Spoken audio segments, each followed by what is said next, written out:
हाँ, एक और क्वेश्चन मैंने आपसे करना है। मुझे ये बताएं कि कवर लेटर में कुछ क्या होना चाहिए, एक समराइज कर दे 2-3 पॉइंट्स, क्या चीजें होनी चाहिए, क्या नहीं होनी चाहिए फॉर कवर लेटर।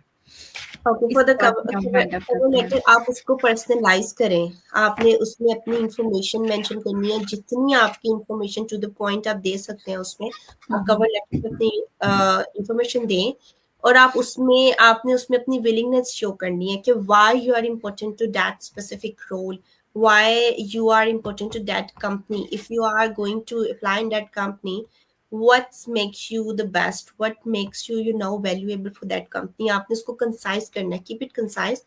आप उसमें बताएं, आप उसमें अपनी अचीवमेंट्स, अपनी वर्क हिस्ट्री के बारे में बताएं, अगर आपने उस सेक्टर में काम किया है, कि आप अपनी वर्क हिस्ट्री को कैसे बेहतर तरीके से कवर लेटर में आप उसको मेंशन करके, आप जो कंपनी में अप्लाई कर रहे हैं जिस पोस्ट पे, वो कैसे मैच करती है आपकी अप्लाइंग से और जो आपने एक्सपीरियंस दिया उससे। तो ये है कि आप उसको बिल्कुल अपने मुताबिक अपने आप को शेप दें, उसको पर्सनलाइज करें। और जो आपने नहीं करना, आपने अपनी सीवी के वर्ड्स नहीं उसमें रिपीट करने, कि आपकी सीवी में as I mentioned in my CV कुछ इस तरह से यूज करते हैं। ऐसा नहीं लिखना। हाँ, I'm delighted to I am pleased to share this। इस तरह के वर्ड्स नहीं, जेनेरिक वर्ड्स नहीं आपने यूज करने।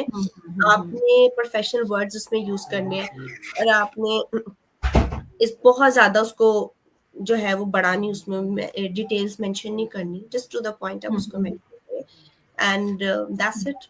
It should be okay with if you have the relevant information, that should be okay for the recruiter and the candidate।